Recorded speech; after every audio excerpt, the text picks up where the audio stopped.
Hello friends, welcome to my YouTube channel. आज हम लोग टॉप 10 जीके जीएस के क्वेश्चन को करेंगे जो आने वाले सभी एग्जाम के लिए मोस्ट इंपॉर्टेंट होंगे। और इस चैनल पे रोज़ सुबह 5 बजे जीके जीएस की वीडियो डलती है, तो यदि आपका जीके जीएस कमज़ोर है तो इस चैनल से जुड़ जाइए, आपका जीके जीएस ऑटोमेटिक बहुत अच्छा हो जाएगा। तो चलिए वीडियो को शुरू करते हैं। अपना पहला क्वेश्चन है, गीत गोविंद के लेखक कौन है? तो याद रखिएगा, गीत गोविंद के लेखक जयदेव है। ऑप्शन बी अपना राइट आंसर हो जाएगा। अब इससे संबंधित महत्वपूर्ण बिंदु को देख लेते हैं। देखिए, गीत गोविंद संस्कृत भाषा में 12वीं शताब्दी में जयदेव द्वारा लिखा गया एक प्रसिद्ध काव्य है जो कृष्ण और राधा के प्रेम पर आधारित है। जयदेव बंगाल के शासक लक्ष्मण सेन के दरबार के विद्वान थे, याद रखिएगा। नेक्स्ट क्वेश्चन की तरफ चलते हैं। नेक्स्ट क्वेश्चन है, 1857 के विद्रोह के समय भारत का गवर्नर जनरल कौन था? तो याद रखिएगा, 1857 के विद्रोह के समय भारत का गवर्नर जनरल लॉर्ड कैनिंग था। ऑप्शन बी अपना राइट आंसर हो जाएगा। अब इससे संबंधित महत्वपूर्ण बिंदु को देख लेते हैं। देखिए, 1857 की क्रांति के समय भारत के गवर्नर जनरल लॉर्ड कैनिंग थे। विद्रोह के बाद 1858 के अधिनियम द्वारा वे भारत के पहले वायसराय भी थे। ठीक है, यदि ये क्वेश्चन पूछा जाए कि भारत के पहले वायसराय कौन थे, तो लॉर्ड कैनिंग ही थे। ठीक है, याद रखनी है आपको। नेक्स्ट क्वेश्चन की तरफ चलते हैं। नेक्स्ट क्वेश्चन है, प्रसिद्ध चौरी चौरा कांड किस वर्ष हुआ था? तो ये 1922 में हुआ था। ऑप्शन सी अपना राइट आंसर हो जाएगा। अब इससे संबंधित महत्वपूर्ण बिंदु को देख लेते हैं। देखिए, 4 फरवरी 1922 को गोरखपुर उत्तर प्रदेश के चौरी चौरा में भीड़ ने एक पुलिस थाने में आग लगा दी, जिसमें 22 पुलिसकर्मी मारे गए थे। इस हिंसा से दुखी होकर महात्मा गांधी ने अपना असहयोग आंदोलन वापस ले लिया था। ठीक है, याद रखिएगा। नेक्स्ट क्वेश्चन की तरफ चलते हैं। नेक्स्ट क्वेश्चन है, संपत्ति के अधिकार को किस संविधान संशोधन द्वारा मौलिक अधिकारों की सूची से हटाया गया? तो याद रखिएगा, 44वां संविधान संशोधन 1978 द्वारा संपत्ति के अधिकार को मौलिक अधिकारों की सूची से हटा दिया गया और उसे कानूनी अधिकार बना दिया गया। ऑप्शन बी अपना राइट आंसर हो जाएगा। अब इससे संबंधित महत्वपूर्ण बिंदु को देख लेते हैं। देखिए, 44वें संविधान संशोधन 1978 के तहत संपत्ति के अधिकार को अनुच्छेद 31 से हटाकर अनुच्छेद 300 के ए के अंतर्गत एक कानूनी अधिकार बना दिया गया। ठीक है, यानी कि संपत्ति का अधिकार पहले अनुच्छेद 31 में था, लेकिन इसे हटाकर अब 300 के ए में रख दिया गया, जहां अब ये संपत्ति का अधिकार कानूनी अधिकार बन गया है। नेक्स्ट क्वेश्चन की तरफ चलते हैं।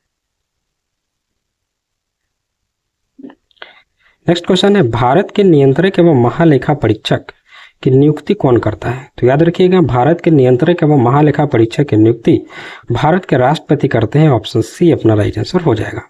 अब इससे संबंधित महत्वपूर्ण बिंदु को देख लेते हैं। देखिए, संविधान के अनुच्छेद 148 के तहत राष्ट्रपति कैग नियंत्रक एवं महालेखा परीक्षक की नियुक्ति करते हैं।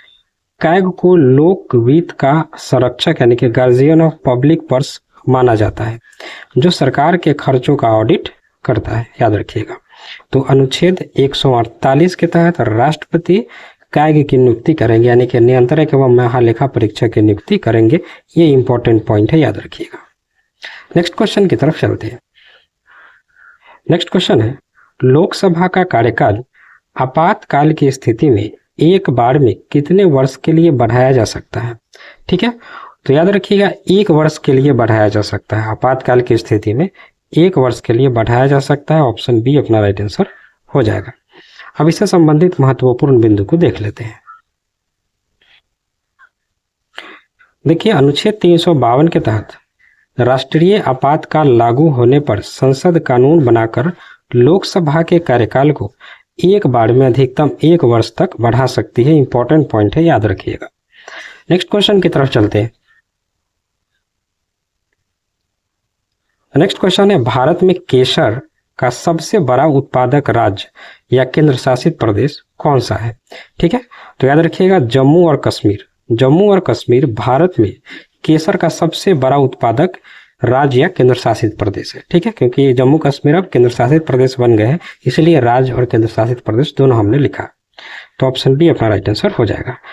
देखिए, जम्मू और कश्मीर विशेष रूप से पांपोर क्षेत्र में भारत में केसर का एकमात्र और सबसे बड़ा उत्पादक है। ठीक है, यानी कि जम्मू और कश्मीर में केसर का सबसे ज्यादा उत्पादन होता है, लेकिन विशेष रूप से किस क्षेत्र में? पांपोर क्षेत्र। ठीक है, यहाँ की करेवा मिट्टी केसर की खेती के लिए बहुत प्रसिद्ध है, याद रखिएगा। नेक्स्ट क्वेश्चन की तरफ चलते हैं।